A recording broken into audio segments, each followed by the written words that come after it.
Hello, this is Sam Towns, and this is a 1-year update of my Red Sea Reefer XXL 750 planted tank, which I call my planter. From the last video, if you haven't seen that one, go watch it.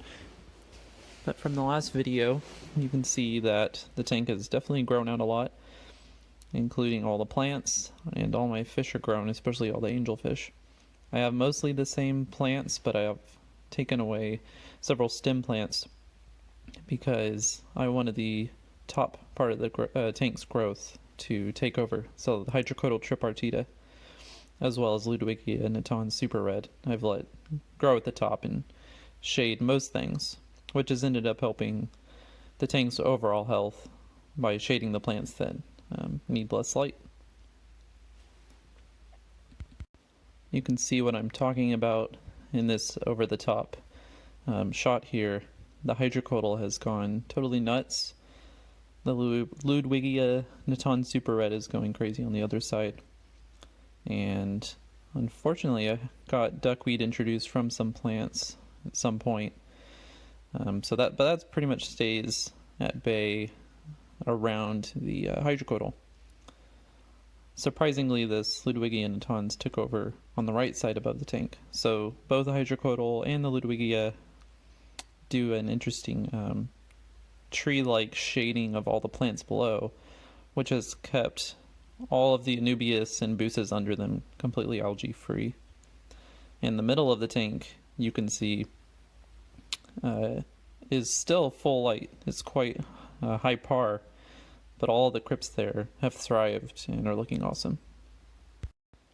Here is a side shot from the right side of the tank, which is funny because every side of the tank looks like a completely different tank, but you can see how the Ludwigia is giving shade to everything below, which again helps with the algae growth. I had Water Sprite here as well taking over, and for a while both had completely covered the whole right side of the tank, but they shaded out everything so much I actually started losing other plants. Like I had Rotala macranda that was up here as well that got knocked out, and a few other plants, Kabamba and some other stems. But for the most part, I've learned what works well in this tank and what it needs. You can see the crypt growth has gone nuts in the middle, and this is after I've trimmed these crypts down probably 10 or more times in the last year and sold them off, particularly the Cryptocorynes Paralysis Tiger. The Marsilia carpet, at first it actually was a pain because it was attracting hair algae, and I think that's because this big tank is hard to get a lot of flow, and the hair algae took advantage of that. But I just trimmed the heck out of it over and over and over, kept pulling it out, and it ended up stopped getting algae, and so now it's covered the whole tank, even the areas in shade. So if you're wanting an easy carpet plant that can grow in all kinds of lighting, it's definitely Marsilia, and this would be Marsilia angustifolia. Other than that, I've left this Crypt Valley open to do its thing. and some grow better than others, and some get shaded out, but mostly everything is well. Here on this side, you can see the Anubias doing really well on the wood that are shaded under the hydrocotyle, and everything's done great here.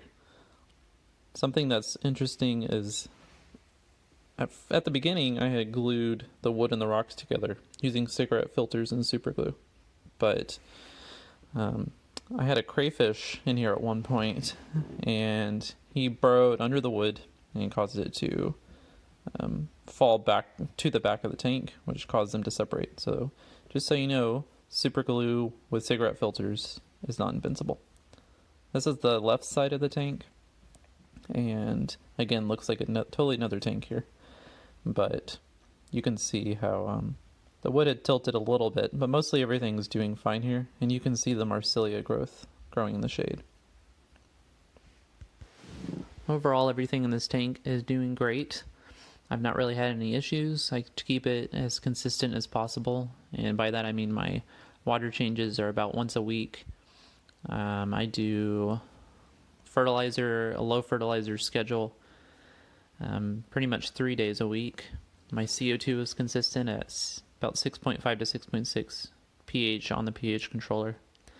All the fish are happy, everybody gets along. I'll list the fish below in the description of what I'm keeping, but it's pretty much the same as my previous video, other than I've added some cories and some schooling fish.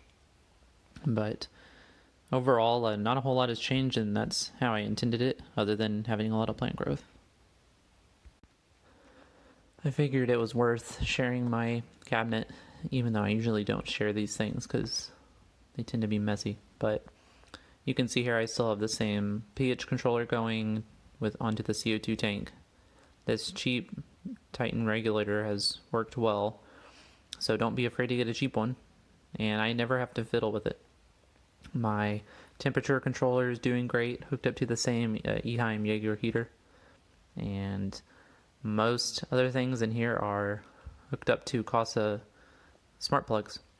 And I also have my same Ecotech pump, which is on a battery backup. I've only had to see it tested twice. The first time we realized we had the plugs plugged into the wrong holes, which was a little bit scary, but the second time we got it working, and it works really well. And I do not have a very clean sump. I think there's benefits to leaving your filtration alone, but I think I'm probably going to have to come clean this soon. You can see duckweed has taken over a bit in here, but overall, not a whole lot's gone on in here. I've had some guppies and cherry barbs living down here that fell in through the overflow, and I just let them do their thing. Not much has changed down here. I think if I would go back and change anything, I would grow my plants in the front section so I could see them better, and I would make sure duckweed doesn't get down here. But everything's working fine, and I'll probably clean it out soon, and I may even consider getting something like a roller mat or just some better mechanical filtration. So this tank has fulfilled its intended purpose of being my dream tank, which can hold a lot of plants, grow a lot of plants, and be able to grow anything, which is pretty much what it can do. I can do anything to my heart's desire when it comes to plants, but I've decided to leave it alone. It can hold a lot of fish, even though I choose to keep it more on the lower stocking end, and that's mainly for aggression, keep algae down, but also to always have room for that special fish that you see that somebody's trying to rehome or at the fish store. But I really enjoyed this tank, and I don't know how long it's going to run, but it'll be at least for the duration that we are in the current house that we're in. So we've been here for about 3 years now. I believe this tank has been running for about 2 years.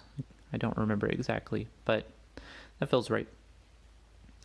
And the future of this tank is, I'm not sure. I We'll probably keep it as consistent as possible. I've considered lowering the light and going more towards just growing moss and boosts and anubias and microps and all that. But at the same time, the tank works as it is, and so I just try to keep it the way it is because it works.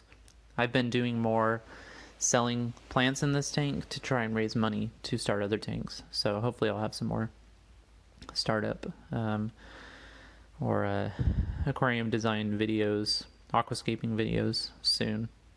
And if you want to see more stuff like that and more pictures and videos of the tank, you can follow me on Instagram at Towns Aquaria. Now please enjoy some footage of the tank.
Hello to those who have made it this far.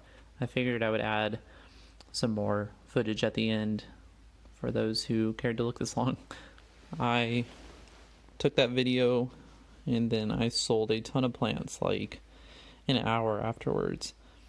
I had posted on the marketplace and was shocked to get about 10 to 15 people that wanted plants, and several of the people wanted a lot of plants. So here's the tank. It may not look like a lot here, but I've trimmed it down like this many times, and then when I was selling plants, and so I figured I could show what it looks like. Now it's in a transitional period. Hopefully it'll all grow back soon and I don't have any algae problems. And here as well is the fish feeding. I tend to overfeed, which is another reason I like big tanks. You can get away with it a little bit more. But also because there's a lot of cories and plecos at the bottom. They're happy with all the extra food.